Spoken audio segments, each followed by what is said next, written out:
प्रथम थर पर ओडिशा राज्य सरकार बिना कोनोसी हैसल रे बिना कोनोसी टेंशन रे ओडिशा राज्यर जने डीजीपी सुरखुर रे से बाछि पारला नहीं।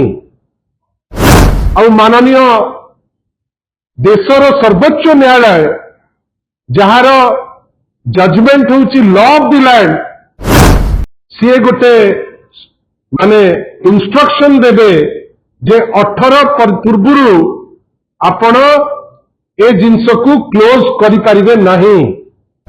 बंधुगण आपण समस्त जानिचंती जे एबेकार जे डीजीपी पुलिस वाईबी खुरानिया तांकर समय अगस्त 17 पर्यंत अछि। ओडिशा रे वर्तमान जेमती शासन रो व्यवस्था चलीची बाँ हाथ जानी पारुनी डाण हाथ कौन करुछि तार प्रतिफलन कौन। बंधुगण ओडिशा रे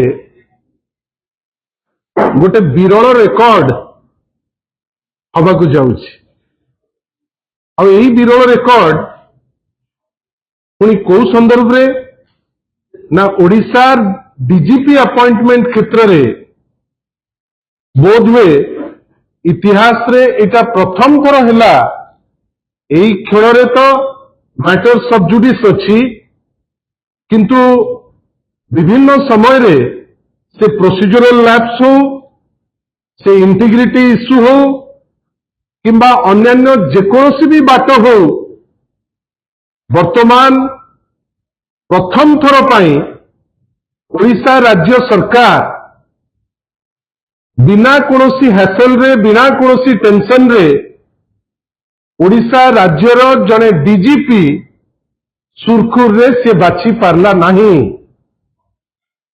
बंधुगण सुरखुर रे बाछिला कौन ए इश्यू रे इंटीग्रिटी इश्यू मध्य आसिला जोटा बाध्य करदेला माननीय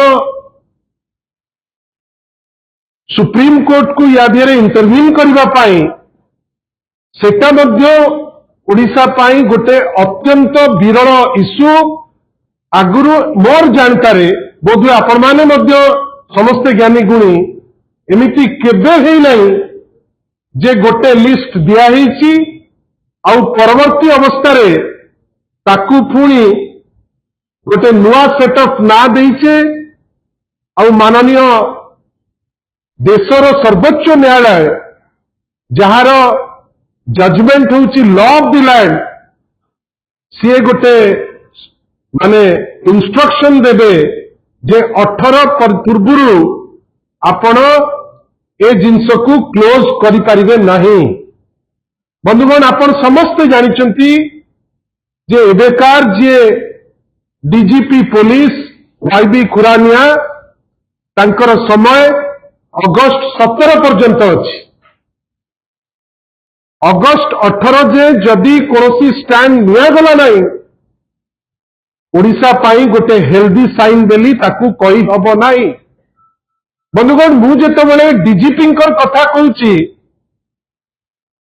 गोटे उद्देश्य भारी क्लियर। ओडिशा रे वर्तमान जेमती शासन रो व्यवस्था चलीची बाँ हाथ जानी पारुनी डाण हाथ कौन करुछि तार प्रतिफलन कौन।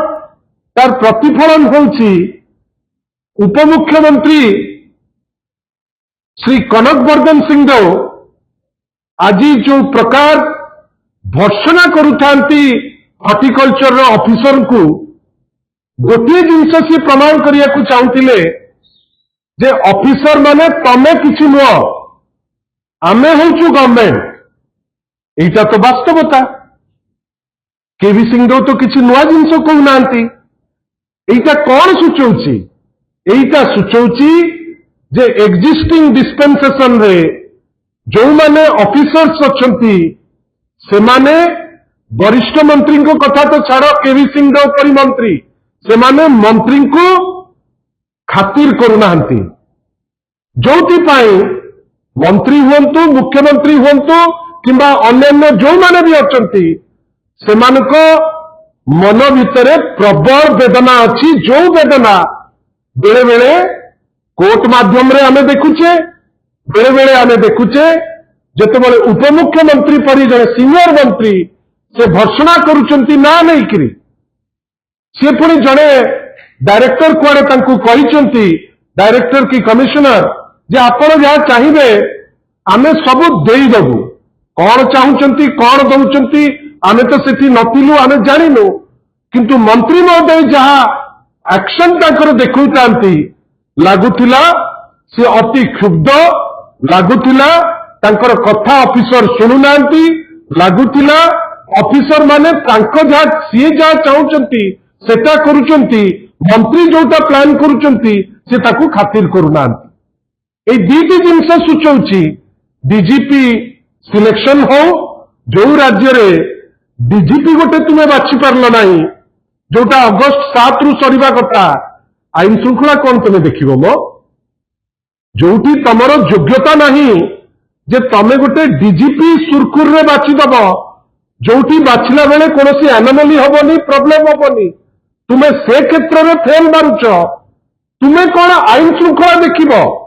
ସାଧାରଣ ଲୋକ ଜାଣିବା ଦରକାର ଗୋଟେ ଏମିତି ବିଚିତ୍ର ଡିସ୍ପେନ୍ସେସନ ଯୋଉଠି କୋହେରେନ୍ସ ନାହିଁ, ଯୋଉଠି ନାନା ମୁନି ନାନା ମତ, ଏବଂ ସର୍ବୋପରି ଆଉ ଗୋଟେ ଅଦୃଶ୍ୟ ଶକ୍ତି ଅଛି, ଯୋଉ ଅଦୃଶ୍ୟ ଶକ୍ତି ଯେପର୍ଯ୍ୟନ୍ତ ହଁ କହିବ ନାହିଁ ଏମାନେ ଖାତାଟେ ଉଠେଇବେ ନାହିଁ, କଲମଟେ ବି ଉଠିବେ ନାହିଁ।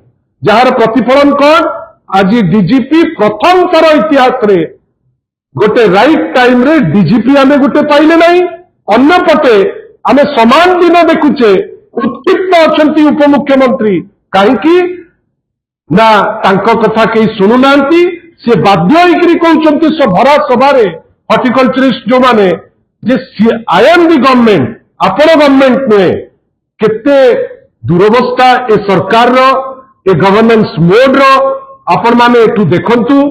ଆଉ ଆମେ ଯେତେବେଳେ ଚିନ୍ତା କରୁଛେ 2 ବର୍ଷ ଭିତରେ ଶୂନ୍ୟ ଶୂନ୍ୟ ମହାଶୂନ୍ୟ ଏମାନେ କିଛି କରିପାରୁନାହାନ୍ତି, ତାର କେବଳ ଗୋଟିଏ କାରଣ, ୟାଙ୍କ ଭିତରେ କୋହେରେନ୍ସ ନାହିଁ, ୟାଙ୍କ ଭିତରେ ଭିନ୍ନ ମତ ଅଛି, ୟାଙ୍କୁ ଶାସନର ବାଗଡୋର ଧରିବା ଆସେ ନାହିଁ, ଏବଂ ଡିଜିପିଙ୍କ କ୍ଷେତ୍ରରେ ହଉ କିମ୍ବା ହର୍ଟିକଲଚରିଷ୍ଟଙ୍କ କ୍ଷେତ୍ରରେ ହଉ ଅବିଶ୍ୱାସର ବାତାବରଣ ଭିତରେ ସମସ୍ତେ ଅଛନ୍ତି, ଯାହାର ଫଳସ୍ୱରୂପ ରାଜ୍ୟ ବର୍ତ୍ତମାନ ବିଭିନ୍ନ କ୍ଷେତ୍ରରେ ପଛଉଛି। ତାର ସିମ୍ପଲି ଗୋଟିଏ କାରଣ ଯେ ତା ଦେହରେ ନେତୃତ୍ୱ ନାହିଁ। କିନ୍ତୁ ୟା ଭିତରେ ମୋର ଛୋଟିଆ ପ୍ରଶ୍ନ, ଯଦି ଡିଜିପି ନେଇକରି ରାଜ୍ୟ ସରକାର ହରଣଘରରେ ପଡ଼ିଛନ୍ତି, ତାହେଲେ ପ୍ରକାଶ ମିଶ୍ର କରୁଛନ୍ତି କଣ? ସେଠି ତ ଜଣେ ଆଡଭାଇଜର ଅଛନ୍ତି ଯିଏ ନିଜେ ଟପ୍ ଅଫିସିଆଲ, ସିଏ ସେଠି କରୁଛନ୍ତି କଣ? ଆଶା କରିବା ବ୍ୟକ୍ତିଗତ ଆକ୍ଷେପ ତ ତାଙ୍କର କିଛି ଲୋକ କରିବେ, କରୁଛନ୍ତି, ଚାଲୁ, ନୋ ପ୍ରୋବ୍ଲେମ।